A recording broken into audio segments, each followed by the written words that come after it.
Welcome to another edition of Lakeville City Council Wrap-Up.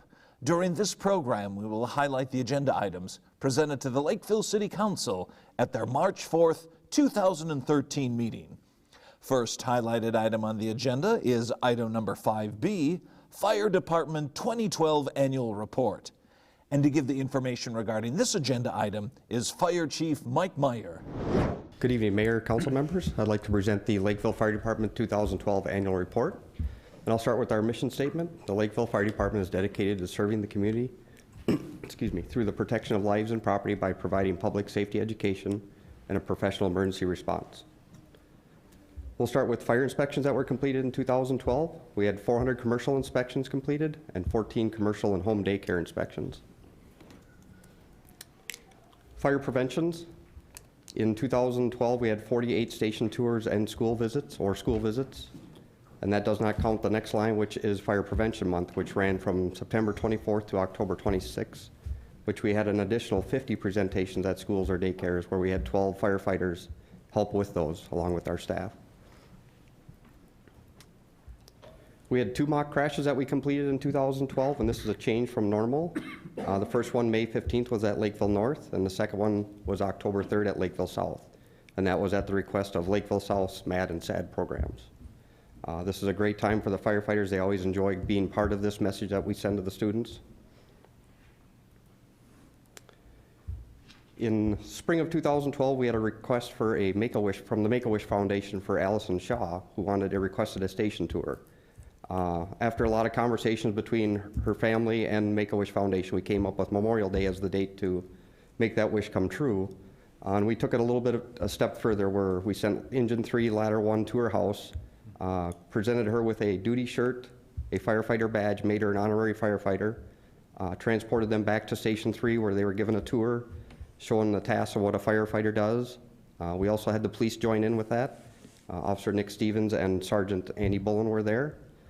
Gave us a tour of the squad car. They did the radar gun with the family, and they also lifted each of their family members' fingerprints off the bumper of the squad car. And then they had lunch together as a group. Sad note though, Allison lost her battle with cancer on October 2nd of 2012. In August, we participated with the police department in Night to Unite. We had 39 firefighters visit 65 parties throughout the community. And then later that month, we partnered with the Park and Recs and the police department again at Safety Camp. This year we brought back Citizens Academy thanks to a lot of work put in by firefighter Chris Lewis. He took care of all the logistics of making that happen. We had 10 citizens participate to learn what it's like to be a firefighter. And it took 14 firefighters volunteered 340 hours to make that program happen. Thanks to the hard work of Tim Klausner, firefighter Chris Lewis, and Jim Schiffman, we were presented with our second award for a Grammy for the Lakeville or LFD On Call. Those guys do a great job with the show, and I'd like to also thank the firefighters that are always on that show, making that happen. In October, we had our open house. As you can see by the pictures, it was another cool evening for us. Our weather is always hit and miss, but we still had a great turnout for people that showed up. They get to watch us do demonstrations as far as vehicle fires, auto extrications. We bring the kids into the safety trailer, have them practice their escapes from the safety trailer when we fill it with smoke. And then we give them other safety messages. We have Dakota Electric there also talking about electricity. Our incident numbers for 2012, and we're going to take a look at fourth quarter first, the end of the fourth quarter. We ended with 242 calls, slightly above from the previous 2 years. In our 10-year call comparison, you can see we ended 2012 with 880 calls, and we've been steadily climbing since 2010 with the number of calls. Our 3-year comparison on fire call response times, you can see that on average we're about a little better than 50% in that 6 to 10 minute window, and that is our NFPA standard that we use for our guidance. Overall, 80% of the time we have a firefighter on scene in less than that 10-minute window. Breakdown of call types is the top graph. You can see fire, false alarms, and good intent calls are the top 2 call types that we respond to. Medical assist is 13%, and then the the fires are broken out into different categories. That's how we report them to the state. And that is that's actually tied with medical assist at 13% also. The bottom graph shows how those calls are broken out per station, with stations 1 and 4 being the highest as far as they respond to the most calls throughout the city. In the spring of 2012, we were contacted by the Insurance Services Office that we were going to be inspected by them. Those inspections took place in April and then again in August that they came out for a second visit. As you can see, it took 240 hours from the fire department to be ready for that inspection. And I also have to note that they inspected the water department to look at their records in the water system, and also DCC, or Dakota County Communications. And they look at, from the communication side of it, is how the calls are processed, how they're dispatched, and that. We've got the completed report in January of 2013, and I'm happy to report that we improved. We went from an ISO Class 4 to an ISO Class 3. And then also we have a split rating, which is a 610. And how that works is on a Class 6, is if your home or business is within or greater than 1,000 feet from a hydrant, but less than 5 miles from a hydrant, you receive a Class 6. If you're beyond that 5 miles, you receive a Class 10. I would encourage homeowners and businesses to contact their insurance companies to follow up with that, because that does help in their premiums. Years of service by members, as you can see, 46% of our department has less than 5 years experience. The remaining 54% ranges from 5 to 20 years, better than 20 years. As Kurt mentioned in his report, we remodeled Station 4 when they left to move up to the police department, and that's the north side where ALF was housed at the time. We remodeled that for fire administration to move up there and give us the room that we need for staffing. The top 2 pictures that you can see is the garage doors to the left are the actual ambulance doors, and the picture to the right on the top shows the glass windows that were put in place for those garage doors. The 4 middle pictures actually show the ambulance bay being converted into 4 offices and a conference room. And then the bottom 2 pictures is our reception area, so when the public walks in, that's what they see and are greeted by our staff. April 16th, we held our annual banquet at Brackett's Crossing, and you can see by the numbers that we had a very good attendance from retirees, active members, and their spouses. The banquet is a time that we celebrate and acknowledge the firefighters for their years of service on the department. And then we also, by peer nominations, nominate a Rookie of the Year and a Firefighter of the Year. So you can see to the left, Melissa Schmidt was the Rookie of the Year, and Derek Gabrowski, pictured with his wife Chelsea, was the Firefighter of the Year, and this is actually for 2011. On May 5th, we held our 2nd annual blood drive at Fire Station 1. We had 11 firefighters volunteer their time and their blood, and we were able to collect 50 units of blood for Red Cross. And a plug for this year, May 4th is our scheduled date for our 3rd annual blood drive, and that'll be held at Station 4 this year. In July, we hosted the Waffle Breakfast during Panaprog. We set another record with that, with 1,699 people that were served. And then we shifted gears later that afternoon and participated in the Panaprog Parade. We had 4 members retire from the department with 20+ years of service. District Chief John Podominic from Station 3, Firefighter John Kraus from Station 1, Firefighter Lynette Ansel from Station 4, and Firefighter Phil Leapried from Station 2. And our retirees had a couple meetings, or they had 2 meetings actually in 2012, where they get together for a meal and conversation, and it's a great way for us to stay connected with those members that spent 20+ years on the department. That concludes my annual report for 2012, and we'd like to thank you for your dedication and support of the Lakeville Fire Department. And I'll stand for any questions. Next highlighted item on the agenda is item number 5C, Public Works Monthly Report. And to give the background information regarding this agenda item is Public Works Director Chris Petrie.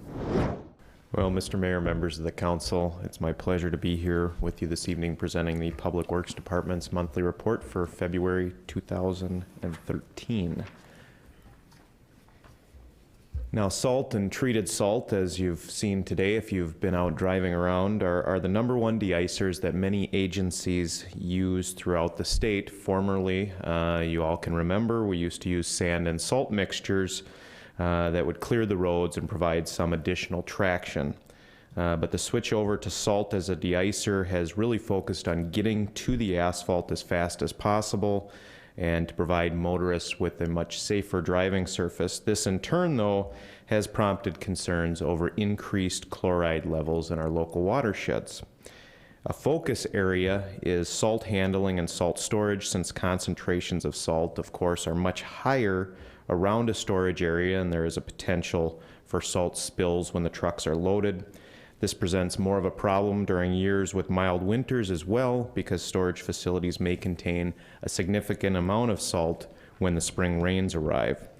So good housekeeping and a well-designed storage facility play an important role in reducing our chloride runoff. And recognizing this problem, our Streets Division recently took steps to improve the storage and handling of our salt. Now, in the photos in front of you, you can see the first one is on the top side. On the left-hand side is a end dump truck delivering some of our treated de-icing chemicals.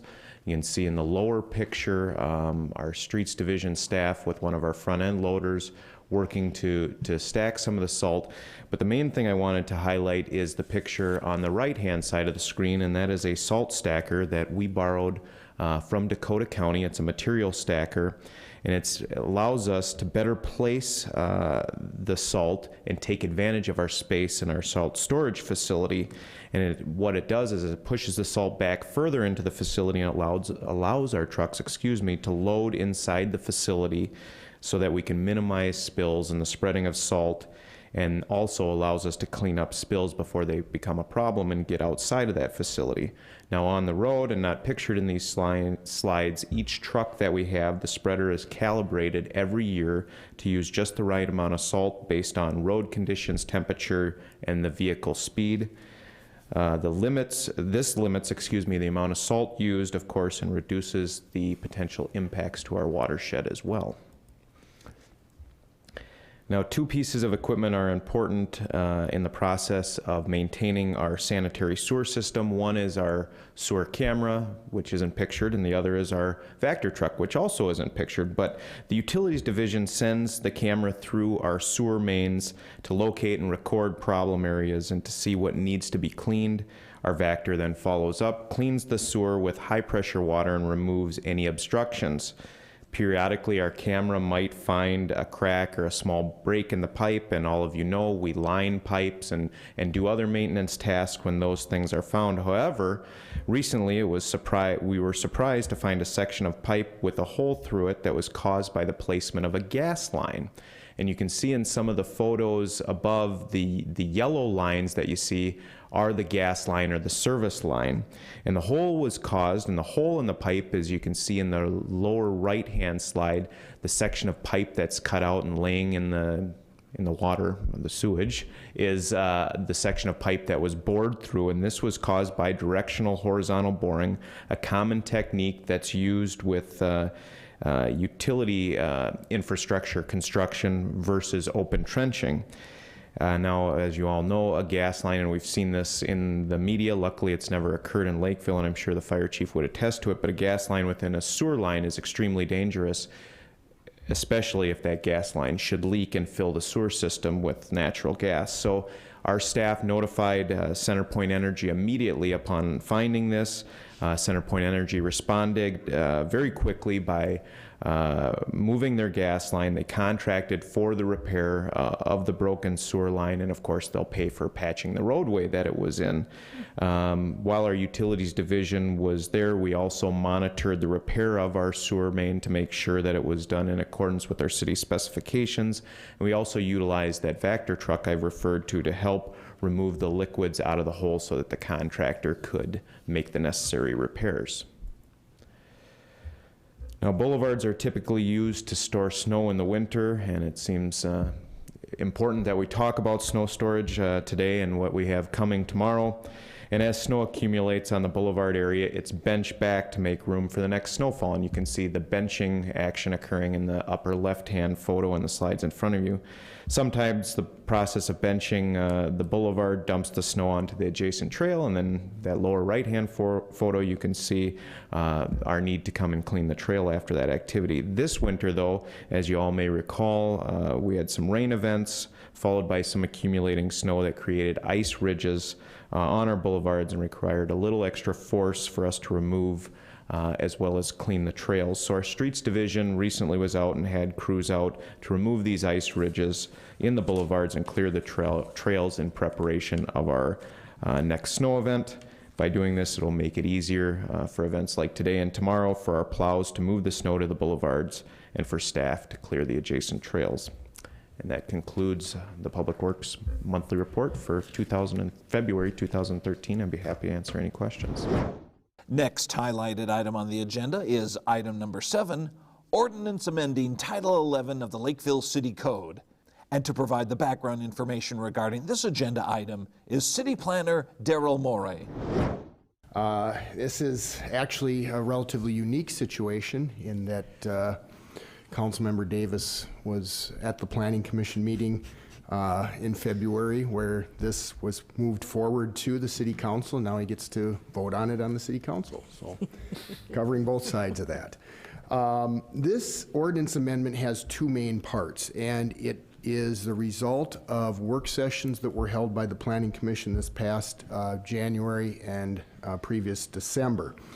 And it was a couple of different requests that came forward to them. First, I'd like to talk about the request that Lennar Corporation brought forward to the Planning Commission at their December 6th work session.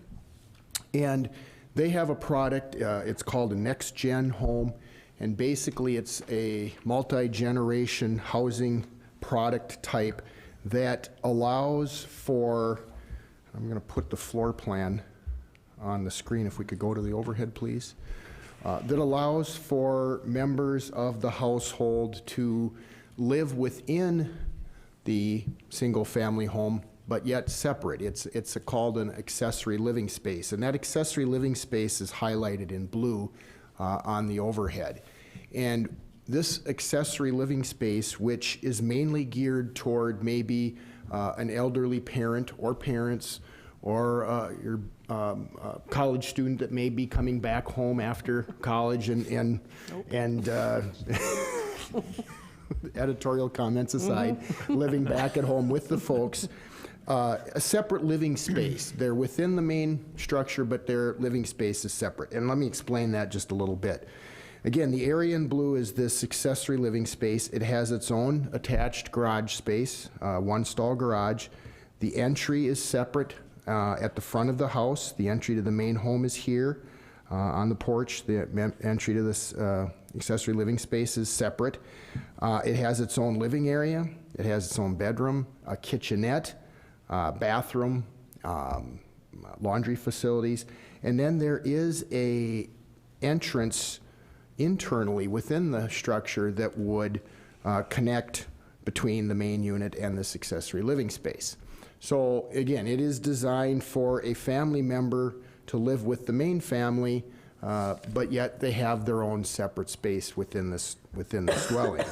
And I want to flip and show, this is the front elevation of this particular unit, Next Gen unit that Lennar is marketing. And as you look at that from the street view, it really looks like an ordinary single-family home. And it will look like any other home in that neighborhood. And in fact, as Lennar has told us, that the housing style that they have there, the accessory living space, if it was not put towards that purpose, would be a formal dining room or a separate office area or something that would be part of that, again, single-family home. Some staff had the opportunity to do a little road trip, and we went out to Lennar's Next Gen model out in Maple Grove to take a look at it, so we got to see it firsthand prior to the Planning Commission work session. That helps me greatly, being able to see something as opposed to just looking at plans on paper. So that was very helpful. We had a good discussion with the Planning Commission on December 6th. Again, Lennar representatives were present there. And the Planning Commission felt that that was a good product for the city of Lakeville and asked staff to take a look at some regulations and how we could incorporate this type of housing product into our city as part of the zoning ordinance. And we came back to the Planning Commission. We had our planning consultant, Dan Licht, look at that. We put together some performance standards, and what we came back with is allowing this type of unit by administrative permit in all of our single-family residential districts except the downtown, the CBD single-family neighborhood, and then our medium-density residential districts, which also allow single-family as a permitted use in those areas. And we had a couple of performance standards that were part of this ordinance amendment. Just highlight a couple of them really quickly here. That the interior connection, if I can go back to that, the interior connection in the unit between the main and the accessory living area cannot be unlocked from only one side. In other words, you can have access freely between the two units. And again, this is to try to make sure that this is considered a single family dwelling unit and not a two-family dwelling unit. The other, that the home would be served by single utility service, sewer, water, electric, gas, and that they have 1 meter for each utility. Again, separate meters typically associated with a two-family home. That the home have only one heating and air conditioning system, and that it only have one address, and that also that there be 3 attached garage stalls. So these are some of the performance standards that were put in place as part of this ordinance amendment. And again, we felt, and the Planning Commission concurred, that in order to be able to expedite these types of requests, handling it by administrative permit subject to these performance criteria as opposed to a conditional use permit would be something that would a little less red tape for home builders that might want to pursue this type of option, and there could be others out there besides Lennar. Lennar has indicated that they have had interest in some of their communities that they're building at in Lakeville right now for this product. So if this ordinance amendment does go through, we'll probably see a building permit request fairly soon. The second part, main part of this zoning ordinance amendment concerns signage for new car dealerships that have multiple vehicle manufacturers and brands. And this was a request that was presented to the Planning Commission at their work session on January 17th by the Jeff Belzer dealership representatives. If you're familiar with Jeff Belzer dealership, they have Dodge, Kia, Chevrolet. Within Dodge, they have Ram and Jeep. So they have multiple manufacturers, multiple brands within the manufacturers groups. And all of those manufacturers have their own separate signage requirements. And they have separation requirements between the different brands and the manufacturers, especially when you have a situation like you have with Belzer where they have more than one in a single building. So there was a unique situation that we had there, and they presented that request to the Planning Commission. The Planning Commission agreed that that was definitely a unique situation and asked staff to take a look at what we could do with the ordinance to try to accommodate that. And as staff looked at that, we looked at a couple of things that similar situations in a way. First of all, where you have commercial buildings that have multiple tenants. And the multiple tenants each get to have their own signage on the wall of the building. So you have a similar situation there. And when you have a big box commercial building, like we have some of our grocery stores and some of our other larger retail users, they get additional signage because of the size of the building. Now, it may be somewhat surprising, but the Jeff Belzer dealership, the main building, would fall under that category for what we consider our big box special signage rules by the ordinance. So typically when we think of that, we think of a taller building, kind of more of a square tall building. In this case, we have a lower level and more spread out building, but still a very sizable building. So it made some sense to take a look at that and compare that. So again, we enlisted Mr. Licht to take a look at that and help us with some regulations that would be unique to this situation. And what we've come back with for the ordinance amendment is specifically within the C2 district, which is where automobile dealerships are allowed by conditional use permit, putting the standards in that specific district and relating to new vehicle manufacturers. And again, quickly, some of the performance standards that would be allowed by this ordinance amendment. Each new vehicle manufacturer would be allowed one freestanding sign. Also one wall sign up to 64 square feet per public street frontage. This would allow for the dealer name to be associated with each of the new vehicle manufacturers. An additional wall sign up to 64 square feet per wall fronting a public street for each new car manufacturer brand. And then additional secondary wall signs up to a total of 120 square feet. This would allow the signs that you typically see in these situations for service bay and directional signage. And the total wall sign space could not exceed 440 square feet or 504 square feet if it's a corner lot. Again, very similar to what you have for the large box retail types of uses that are allowed by the sign ordinance. So we came back to the Planning Commission with that at their February 21st meeting for public hearing.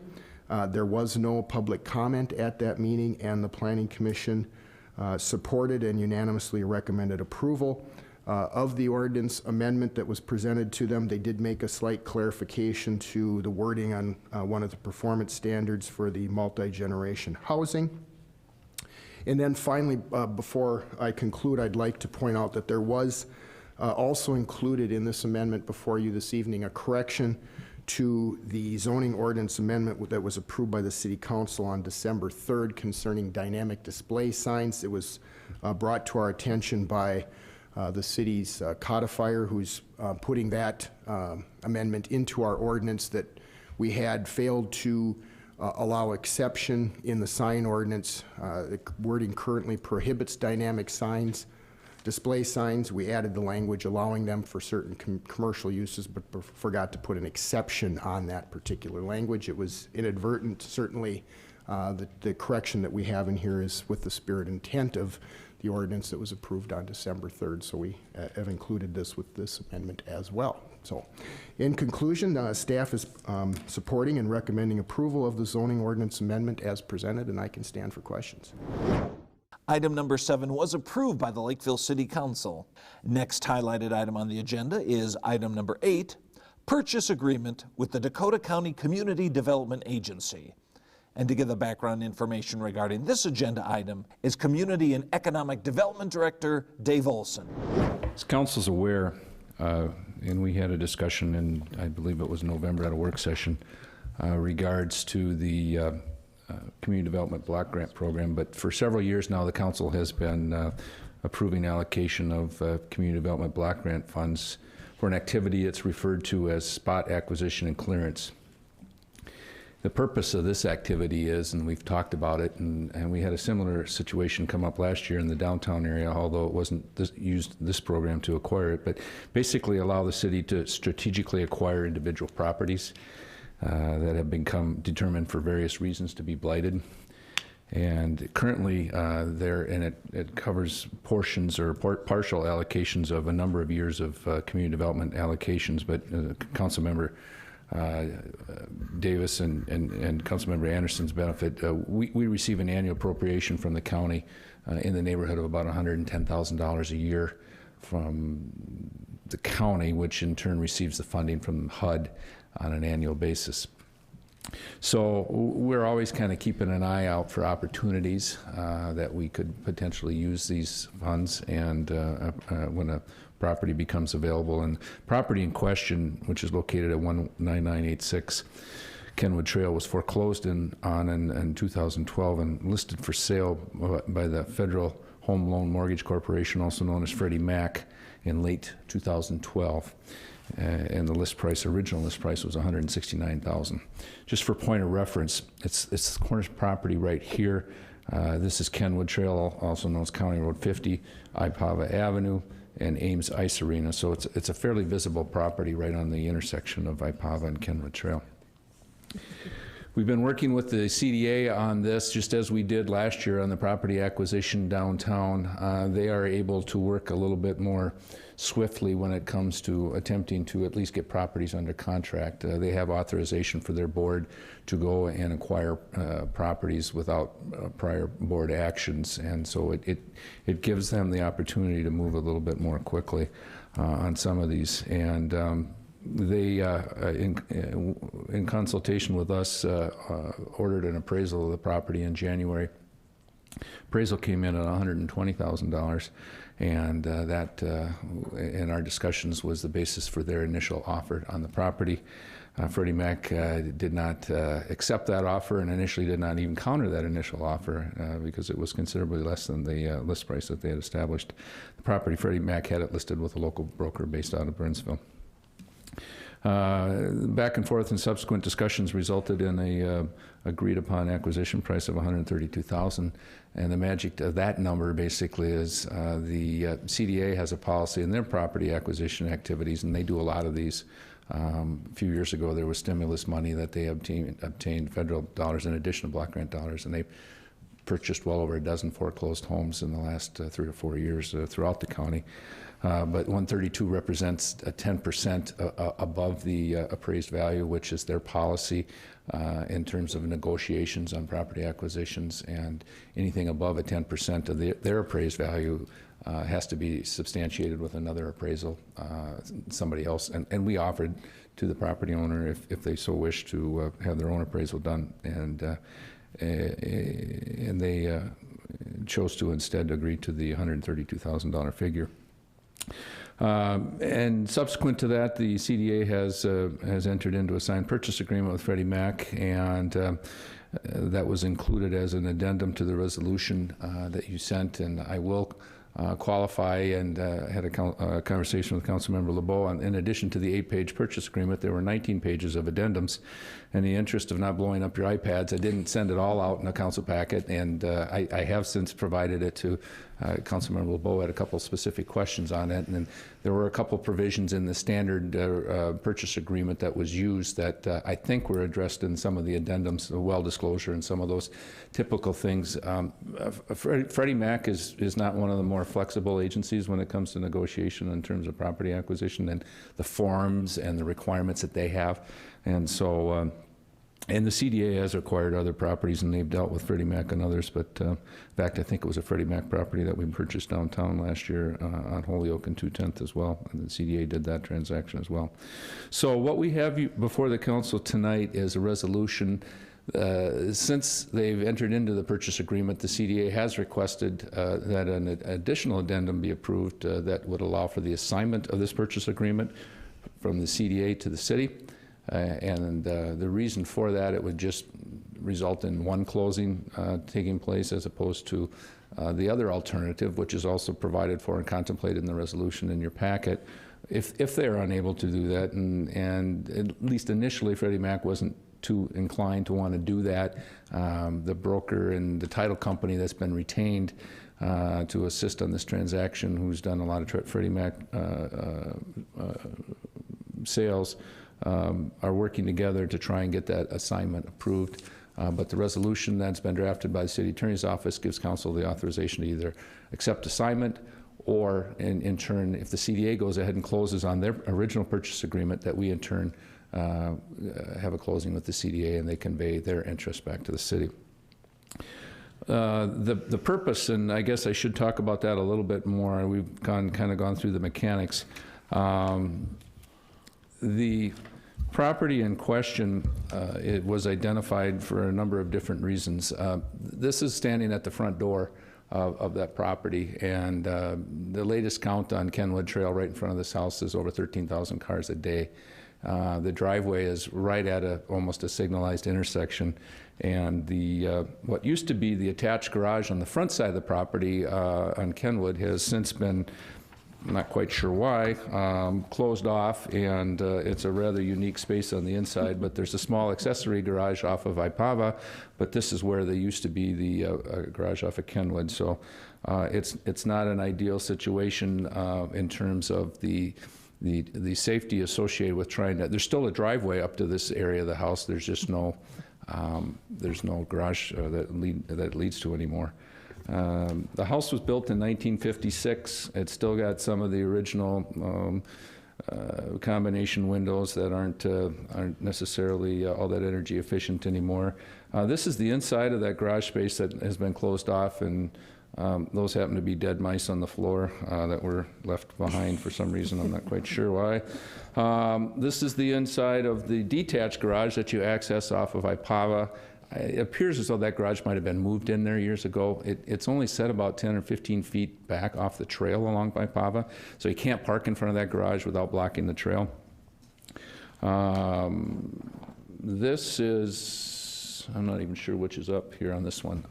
This is some of the wiring that was done, discovered in the house, which I don't think any electrical inspector is going to sign off on, but it was apparently done over the years, probably without the benefit of permit.